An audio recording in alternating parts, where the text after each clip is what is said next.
আমরা পৌঁছে গেছি বিয়েবাড়িতে। দেখো কত সুন্দর রঙিন লাইট দিয়ে সাজিয়েছে প্যান্ডেলটা। ভিতরে যে রান্নাবান্নার কাজ চলছে, অনেকে রয়েছে এখানে দেখভাল করছে। আর এখানে স্যালাড কাটা হচ্ছে, পেঁয়াজ, গাজর, টমেটো, শসা এগুলো। আর একটা ঠাকুমা দেখো খুব মজা করছে, বাচ্চাদের জন্য কুরকুরে, লেজ এগুলোর প্যাকেট নিয়েছে। 2-3 জন মিলে নিয়ে এসছে। এই ঠাকুমা কুরকুরে দিচ্ছে সমস্ত বাচ্চাদের। আর এই যে এদিকে একজন আছে, তো গলায় লেজের মালা পরে নিয়েছে। বাচ্চাগুলো ঘুরঘুর করছে পেছন পেছন লেজ খাবে বলে। ওখানটায় বউ রাখার স্টেজ বানিয়েছে। এই যে ঠাকুমাও কুরকুরে, দেখো নিচু হতে পারছে না, দিচ্ছে সবাইকে কুরকুরে। জানি না ঠাকুমা না কীভাবে বলে দিলাম, যাই হোক পরিচয় হয়নি। এখানে অনেকেই আছে, তার সাথে পরিচয়। এই যে বুগ্গুর মা দেখো রেডি হচ্ছে, রেডি হয়ে বিয়ে বাড়ি যাবে। সুন্দর শাড়ি টাড়ি পরে নিয়েছে, সিঁদুর পরে নিল, রেডি হয়ে আমার সঙ্গে যাবে বলে আমি বসে রয়েছি। বুগ্গু আছে পাশে। রেডি হয়ে চলে আসলাম বিয়ে বাড়িতে। অনেক মানুষ, অনেকের সাথে নতুন পরিচয় হলো। সবাই আমাকে চেনে না, আমি সবাইকে চিনি না। যাদের যাদের সাথে চেনা পরিচিত আছে তাদের সাথে কথা বললাম, বাকি যাদের সাথে চেনা পরিচিত নেই পিসেমশাই পরিচয় করে দিল, উৎপল কাকার বাবা পরিচয় করে দিল, অভিজিৎ কাকা অনেকের সাথে পরিচয় করে দিল। এই যে ক্যামেরাম্যান দুটো ভাই। আর আমার বুগ্গু চলে এসছে ইতিমধ্যে গিফট নিয়ে ঠাম্মিকে দেবে বলে।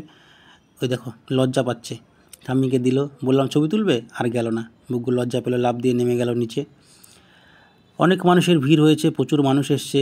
গ্রামের নেমন্তন্ন, এই দেখো কত মানুষ সব বসে রয়েছে, বাচ্চারা বসে রয়েছে, বড়রা বসে রয়েছে। এই যে আমার পিসেমশাই, পিসেমশাইয়ের সঙ্গে আরেকজন বসে রয়েছে, আমি ওনাকে ঠিক চিনি না, পরে পরিচয় হয়তো হবে, দেখা যায়। যে লাইট জ্বালিয়ে দিয়েছে, সবাই পোজ দেওয়ার জন্য রেডি বউয়ের সাথে।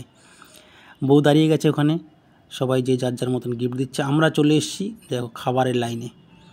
অনেক ভিড়, প্রচুর ভিড় আছে। আমরা খাবারের লাইনে চলে এসেছি, খাবার খাবো বলে লাইন দিয়ে দাঁড়িয়ে রয়েছি। ঢুকে পড়লাম ভিতরে।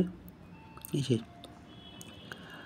ভিতরে ঢুকিনি, সাইডে আছে। এই যে আমরা ঢুকে গেছি। এখন টেবিলের উপরে কাগজ দিয়ে দিল, কাগজটা দেয় যাতে নোংরাটা পরিষ্কার করতে সুবিধা হয়। তারপর লবণের বাটি, থালা, একে একে সব দিচ্ছে। জল, এবার দেবে লেবু, স্যালাড দিয়ে দিল। স্যালাড দেওয়ার পর দেখি কী দেয়, আচ্ছা চপ, ভেজিটেবল চপ না ডিমের চপ ছিল, তো খেয়াল নেই আমার। তারপর টমেটো কেচাপ।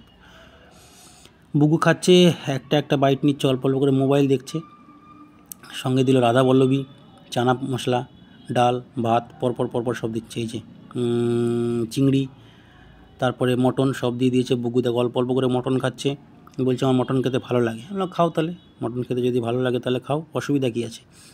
অল্প অল্প করে মটন খাচ্ছে। আমাদের খাওয়া দাওয়া মোটামুটি কমপ্লিট। পাঁপড়, চাটনি, পাঁপড়, এবার এক বাইট মিষ্টি, কই এই যে রসগোল্লা খেয়ে নিল। আমাদের খাওয়া দাওয়া হয়ে গেছে। আমরা এখন আস্তে আস্তে প্যান্ডেল ছেড়ে বেরোবো। তো প্যান্ডেল ছেড়ে আস্তে আস্তে বেরোলাম। এই যে আমরা চলে আসলাম নদীর ঘাটে, উধমপুর ঘাট। দেখো গঙ্গা, অন্ধকার পুরো রাতের বেলা, ভিড়ভাট্টা কিছু ছিল না, নৌকা রিজার্ভ করে আসতেছিল। সবাই ভালো থাকো, সুস্থ থাকো, বাঁকা রাস্তায় কখনো দিশে হারা নয়।